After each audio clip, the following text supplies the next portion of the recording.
Okay, so tonight is Disney's Peter Pan, A Trick for Hook. The weather in Neverland was the same as it always was, warm and breezy, perfect for Wendy Darling to practice her flying. She was hovering unsteadily several feet above the ground when she remembered what day it was. "Oh," Wendy cried. She lost concentration and fell to the ground with an oof. "Why, it's Hallows Eve," she said, standing up, dusting herself off. "What's that?" Peter asked.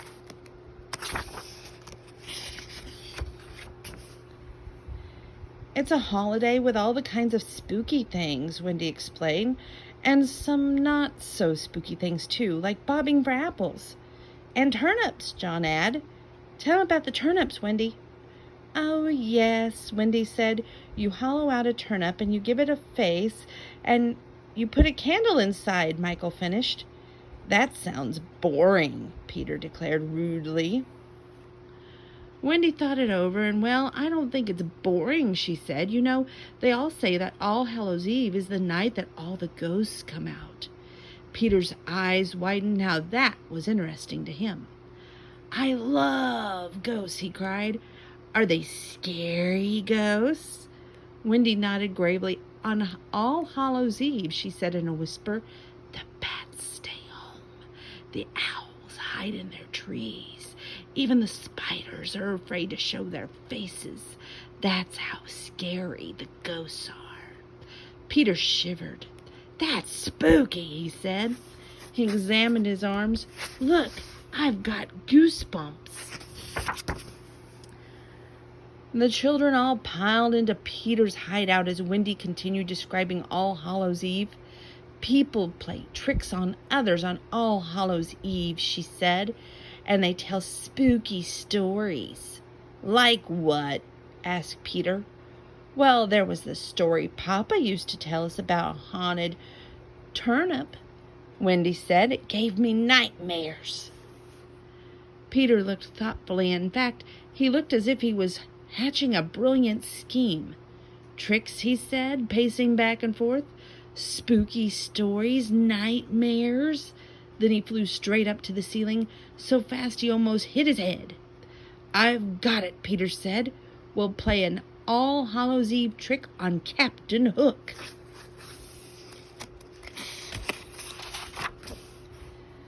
Peter dug around the Lost Boys' hammocks. Finally, he found what he was looking for. An old white sheet, tattered pirate hat.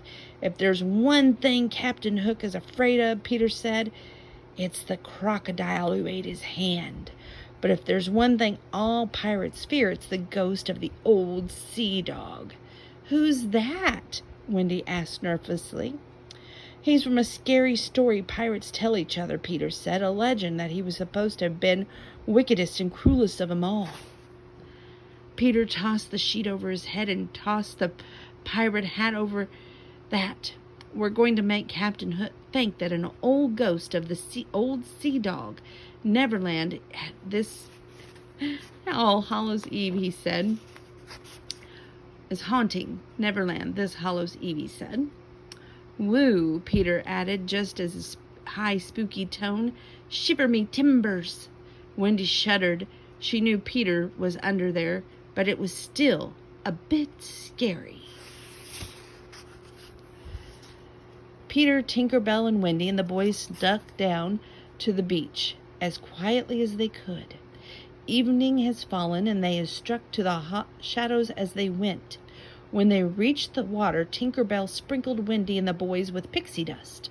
The group rose into the air, gliding silently above the waves. Soon they had reached the Jolly Roger. "Shh," Peter whispered as they flew quietly around the wheel where the Hook stood looking over the deck of the ship.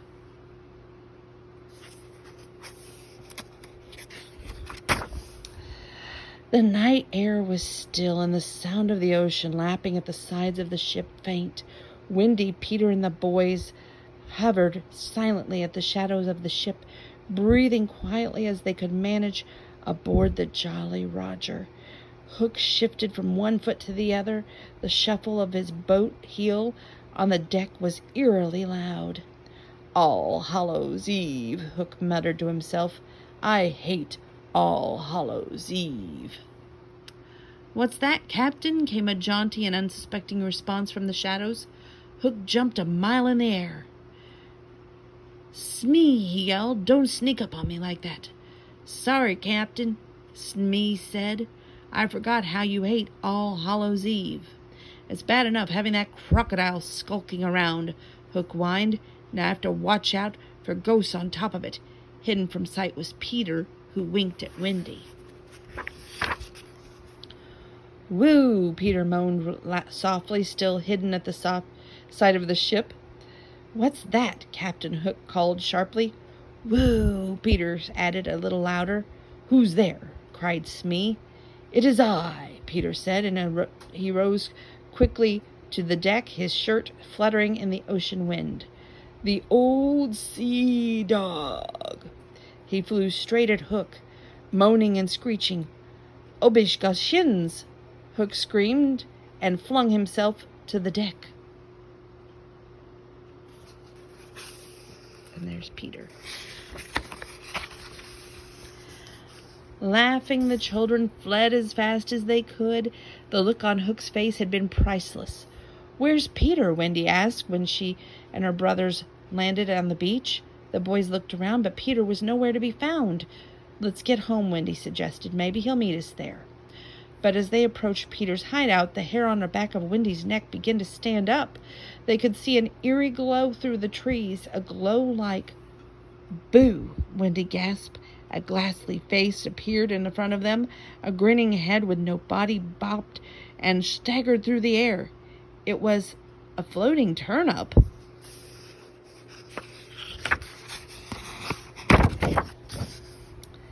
"I tricked you," crowed someone with a familiar voice. Peter stepped out of the shadows, laughing so hard he was clutching his sides. Next to him he hung the turnip attached to a string. Wendy sighed. "Peter, you really frightened me," she scolded him. "But it was a good trick." "That was the idea," he said. "After all, it's Hallows Eve. Why settle for one scare when you can get two?" And that is your story for tonight. Not that you should go around tricking people. Anyway, talk about my day. I read 2 romance novels today. One was a little bit, it was drawn out, and it was too much of a cat and mouse game. Too complicated. I read it, and yeah, it was like one of those, it was a Harlequin Presents book, so it was like, it made you go, okay, I can see both points of views after the author explained it both ways, but then you're like going, okay, maybe I'm over-examining too much because I was getting a headache. And you know, I work, so I was working too, and on top of that, you know, dealing with house stuff as such as it is, because I'm trying to get ahead of the game this year and get Christmas underway before Christmas happens. I'm really not in the mood, but I just want to get the holiday season over with and move forward. I'm looking forward to next year. My car should be paid off, and my SUV. Some of you would be correcting me on that. SUV is paid off. Yeah. So that's something I'm really looking forward to.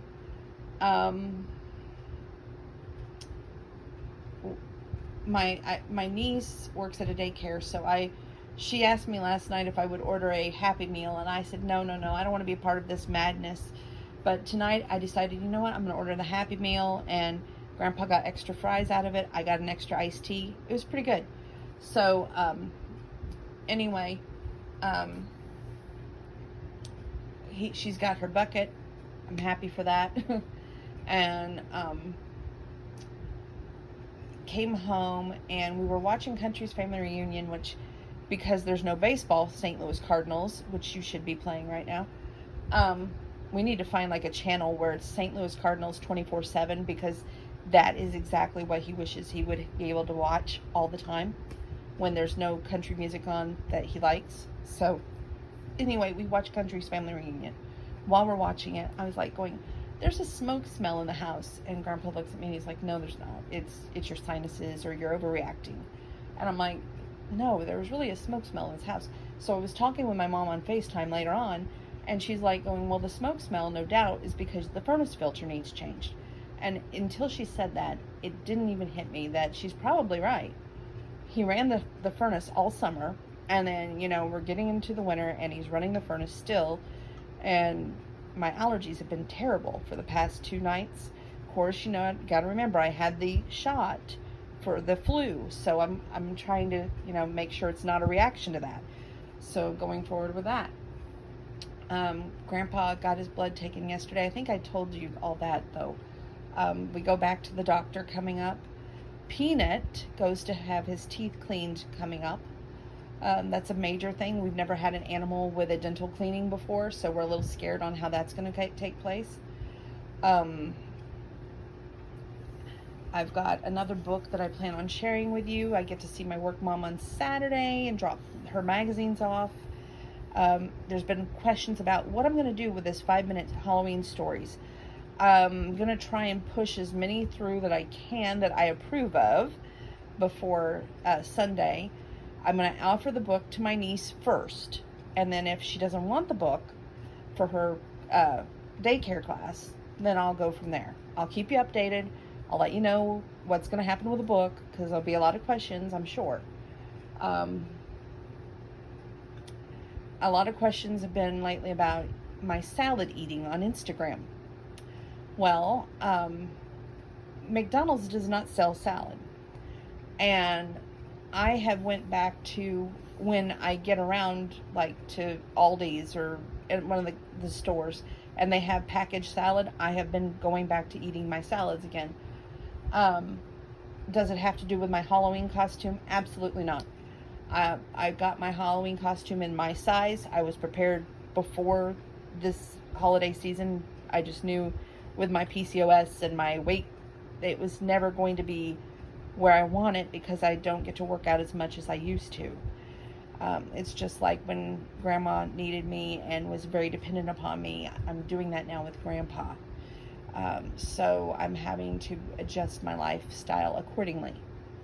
And that's all right. It's all good. Not saying that it isn't. Just the way life is. And you make adjustments and you go forward. Life is not easy, as you can imagine. But we don't get to pick and choose the good parts and the bad parts in life the way it is. I am blessed to be the cat mom of 2 cats. And the dog, and the caregiver to my grandpa more than granddaughter sometimes. That's just the honest truth.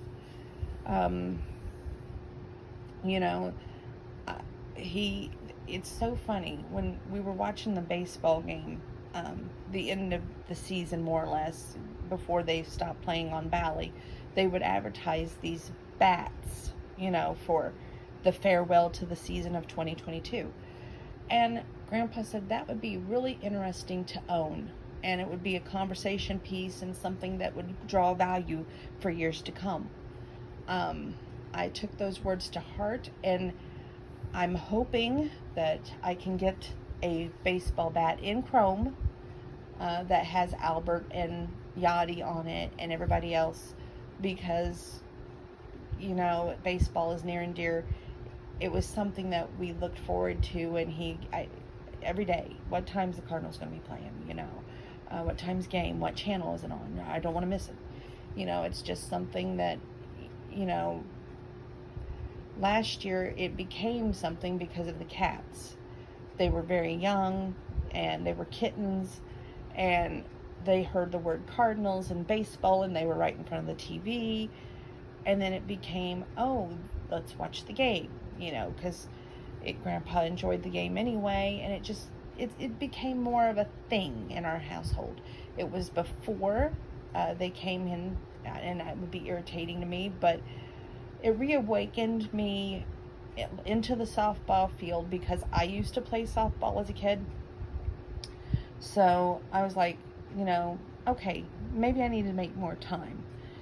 And taking that time to watch the game, to get involved, it's something that I treasure. So I definitely want to make sure that I get him that baseball bat for Christmas. I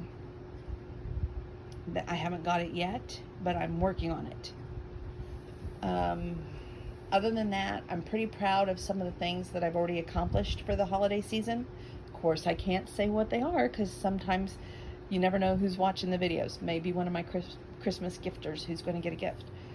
Um, a question in the inbox was, do you still have gifts that you've kept from over the years, and will you be buying gifts this year for Mr. Right or Santa, aka?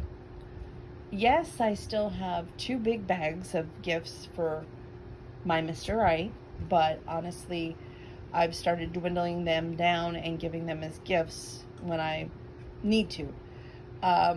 Will I be buying a gift this year? I think I'm actually starting to mature enough to realize to be happy and just live my life the way it is. I'm no longer. Just once, I think I could write a romance story where the girl screws up enough that she either has lost her self-esteem or she's just not trying as hard anymore, and she just walks away from it to see what happens. And then if it's not meant to be, she throws her hands in the air and says, okay, guess what, I'm going to live my life the way it is. Harlequin, there's an idea for you. Right now I'm on the episodes. It's an app. I actually found a story that I'm reading on there, and the girl has pretty much my attitude. She's like, okay, I'm not perfect. I'm not the essential package that he's after. And then she just gives up, and it drives him crazy. And he's persistent, and of course you can use the diamonds to alter, your response to how you're supposed to act. But usually I always pick the one that's like, okay, I'll leave you be, and you can just do whatever you want. And it's a pretty cool story. I think I Married a Millionaire or something, but she ends up, I don't really get the gist of it, but I like that I can be argumentative, that I can have a mind of my own, and kind of just be like, okay, you know what? I'm going to make you work for it. I'm going to make you think. I'm going to make you be like, if you want to be in this relationship, you're going to have to be all the way in and no half in. So I've been watching a lot of the TLC programs lately, and I'm sorry it's late, I'm rambling, but My Big Fat Fabulous Life, what in the world is Whitney doing? I'm sorry, but I liked her better with Buddy. I just do. And the Sister Wives, I am so happy for Christine. I am happy she's out of that. Robin is his favorite. We all know that. So I'm happy that she's moving on. I wish that the others would. I think Janelle is slowly pulling away from him by getting the RV. And honestly, he's making excuses, but she'll see that in time. Mary, with her B&B, she needs to be at her B&B. Leave him and just let him be with Robin. They can rebuild their family any way they want. So that's the way I look at that. The Single Life 90 Days, I'm enjoying that immensely. I'm sad that Mike and Natalie didn't make it, but Mike, you screwed up. You should be with Natalie, and that's on you. The Happily Ever After, oh my land, it's like train wreck after train wreck on there right now, isn't it? So many tears are going to be shed on Sunday, at least that's what they say. And of course, that brings us to what's coming up in November. Yellowstone, my Rip will be back, and I can't wait. Because after all, we're supposed to have some happy matrimony in there with him and Beth, right? Or is it all going to go to heck in a handbag like my Harlequin novels? Who knows? The Harlequin novel I'm reading right now is kind of interesting in its own right, because it's one of those, they make you think, but yet you don't know how it's going to end, so that's why you come back to read more, right? Kind of like every book. Anyway, thank you for tuning in. Love each and every one of you. I hope to see you tomorrow. I don't know. Just depends on A, how I feel, B, how life treats me, yada, yada, yada. Okay? Love y'all. Take care. And be spooky.